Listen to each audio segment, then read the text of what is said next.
geradores elétricos. Galera, seguinte então, quando a gente for trabalhar com gerador elétrico, o que a gente vai ter que analisar? Primeiro, o que é um gerador elétrico, como funciona e como eu posso fazer todos os cálculos relativos ao que ele está me fornecendo, tá? Então, de maneira bem prática, o que vai ser a relação teórica de um gerador? Sempre vai ser um circuito elétrico, tá? Um elemento do circuito elétrico ali que vai converter a minha energia não elétrica em energia elétrica. Por exemplo, uma pilha, né, eletrolítica, uma pilha de Daniel, tá? Uma turbina de um gerador de Itaipu.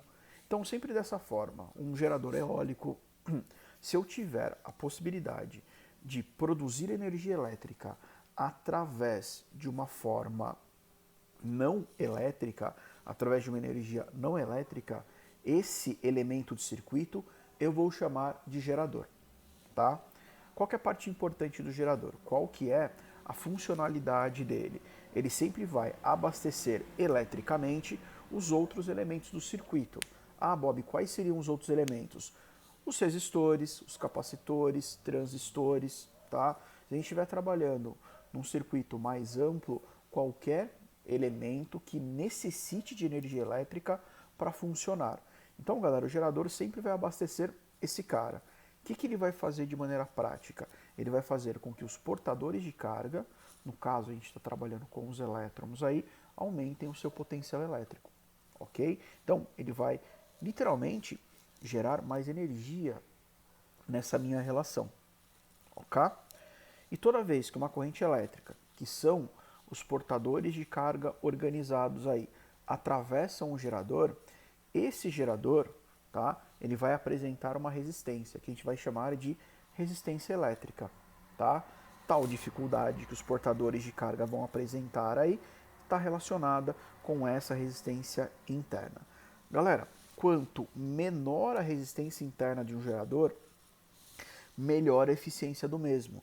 Então, quanto menos resistência eu tiver a esses portadores de carga, melhor vai ser o rendimento, melhor vai ser o aproveitamento desse meu gerador. Quando a gente for trabalhar matemática e algebricamente com o gerador elétrico, nós vamos sempre analisar as duas situações, o meu gerador elétrico ideal e o meu gerador elétrico real, tá? O que vai ser o meu gerador ideal, pessoas? É aquele gerador que vai apresentar a resistência interna, essa dificuldade do portador de carga atravessar o gerador, igual a zero. Então, toda vez que a resistência interna for igual a zero, eu tenho um gerador ideal. O que esse gerador vai fazer? Ele vai fornecer toda a sua energia para os portadores de carga.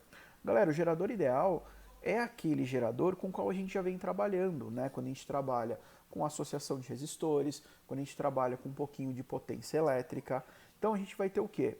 Entre os potenciais A e B, um elemento que fornece essa energia. Então esse meu gerador ideal vai ser o como a gente representa, por exemplo, até agora, para nós no nosso curso, a ideia de uma bateria, a ideia de uma pilha. Então a gente vai ter o polo negativo e o polo positivo, tá? Essa vai ser a representação desse meu gerador ideal, ok? Como de costume, né? A gente vai ter a orientação da corrente no circuito sempre do polo positivo para o polo negativo. Então, se a gente tiver um circuito elétrico fechado, ó, olha a corrente elétrica saindo do polo positivo e chegando no polo negativo. De maneira, quando a gente for trabalhar apenas com o meu gerador aqui, ó, analisar o que está acontecendo no gerador, percebam que o meu portador de carga vai sair do polo negativo e vai para o polo positivo. E a corrente vai fechar esse circuito elétrico aqui, ok? A tensão elétrica em um gerador elétrico, pessoas, esse Uzinho, ao qual a gente chama aqui, ó, sempre vai ser denominada por força eletromotriz. Então, essa minha tensão elétrica que o gerador fornece, no caso de um gerador ideal, sempre vai ser o quê? A diferença de potencial U igual à força eletromotriz do gerador. Então, o que vai ser a força eletromotriz? É o quanto de energia, tá, o gerador pode fornecer no máximo para o meu portador de carga. Tá? No gerador ideal, essa energia vai ser sempre a máxima. E em um gerador real, o que vai acontecer? Primeiro, perceberam que eu tive uma diferença na forma de representar o gerador? Então, galera, aquela resistência interna aqui, ó, vai estar aqui, ó.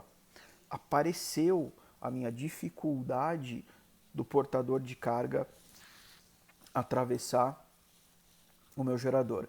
Então, entre o ponto A e o ponto B, nós teremos um potencial elétrico. Como que eu vou calcular esse potencial elétrico? É tudo que o gerador me fornece, que é a força eletromotriz, menos quem, pessoas? Menos a resistência interna do meu gerador. Então, toda a diferença de potencial que a resistência impede que passe, né, que dificulte a minha relação energética, eu vou descontar da diferença de potencial total. Então, a diferença de potencial em um gerador, que é todo esse meu conjunto aqui, ó, a força eletromotriz mais a resistência interna, sempre vai ser dada através de quem? A DDP é igual à força eletromotriz menos a multiplicação entre a resistência interna e a corrente elétrica. Lembra que U é igual a R vezes I, pessoas? Esse pedaço aqui da minha equação de gerador é a diferença de potencial perdida pela resistência interna do meu gerador real. Ok? Então, pessoas, é simples. É dessa forma que a gente vai trabalhar sempre com a ideia de calcular uma diferença de potencial dentro de um gerador. Tá? O que pode acontecer com esse meu gerador elétrico? Pessoas, eu posso colocar um gerador em curto-circuito. Pegue a palavra curto. Pessoas, o curto seria o quê? O menor trajeto possível da corrente elétrica. Quando a gente trabalha com corrente elétrica, o curto significa o quê? Que não tem resistência elétrica nenhuma no circuito, além da resistência interna do meu gerador. Então, um gerador em curto-circuito é literalmente o quê? Quando um fio que liga o meu gerador aqui, ó, perceberam que o gerador está posicionado entre o potencial A e o potencial B?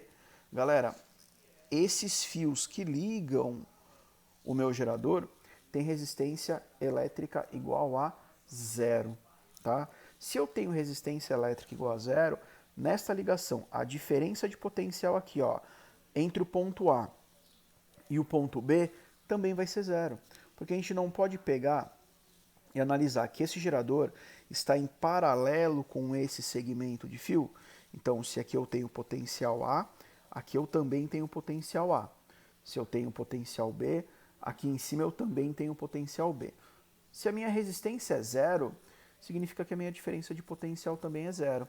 Então, dessa forma, a gente aplica esse cara para o gerador. Se a DDP é zero, então U é igual a zero, que é igual à força eletromotriz menos a resistência interna multiplicado pela corrente de curto-circuito. Galera, a corrente de curto-circuito vai ser a máxima corrente que vai ser apresentada dentro de um gerador, ok? Dessa forma, a gente trabalha algebricamente com a minha corrente de curto-circuito e a gente determina o quê? Que a corrente de curto-circuito sempre vai ser igual a quem? A força eletromotriz que o gerador apresenta, dividido por quem, pessoas? Pela resistência interna que esse gerador possui. Sossegado? Então aqui a gente vai ter o cálculo da minha corrente máxima que um gerador pode fornecer, que vai ser a minha corrente de curto-circuito. Ok? E o que é importante a gente entender também? É importante a gente tentar entender o gráfico de um gerador real. Galera, por que o gráfico de um gerador?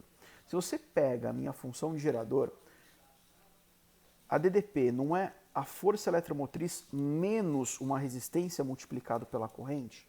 Então, qual que é a ideia? Se a gente tiver uma resistência elétrica muito grande, vai ser a perda do meu material, a perda de portadores de carga, muito grande também.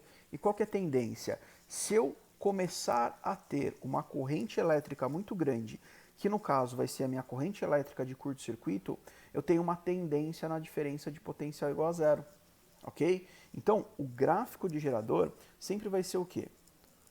Um gráfico de diferença de potencial por corrente, e galera, vai ser uma reta do tipo decrescente. aonde na interseção do eixo da diferença de potencial, nós vamos ter o quanto que vale a força eletromotriz. Na interseção entre o eixo da corrente elétrica, nós vamos determinar quanto que vale a minha corrente de curto-circuito. E o que é importante quando eu tenho o gráfico? Quando eu possuir esse gráfico, dá para a gente determinar o quê? Perceberam que é uma reta? Se é uma reta, galera, esse cara tem inclinação.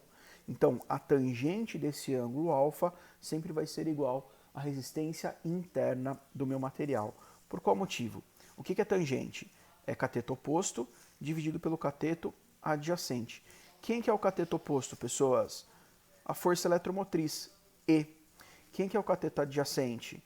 A corrente de curto-circuito, ICC. Então, força eletromotriz dividido pela corrente de curto-circuito, nós vamos ter o valor da resistência interna desse gerador. Beleza? Então, dessa forma, a gente conseguiu fazer o quê? Expor as duas formas a gente trabalhar com o gerador. Ou um gerador ideal, onde a resistência interna é nula, e o gerador real, onde vai aparecer resistência interna diferente de zero para mim. Tá? E como é que a gente vai calcular essas correntes? As correntes elétricas que percorrem um circuito elétrico com o gerador vai ser sempre calculada pela lei de Pouillet. Tá? A lei de Pouillet, galera, nada mais é que uma regra. Sempre vai ser dessa forma, na qual, para todos os tipos de circuito elétrico, a gente vai conseguir calcular essa corrente.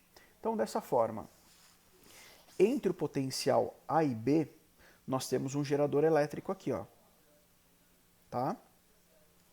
E a gente vai ter a continuação de um circuito aqui, ó. Nesse circuito, pessoas, nós temos uma resistência R. Como é que eu vou calcular sempre a corrente elétrica através da lei de Pouillet? Galera, isso é regra. Então, corrente elétrica é igual a força eletromotriz do meu gerador dividido por quem? Pela resistência elétrica de todo o meu circuito. Então, eu vou calcular toda a resistência elétrica equivalente do meu circuito e somar com quem, pessoas?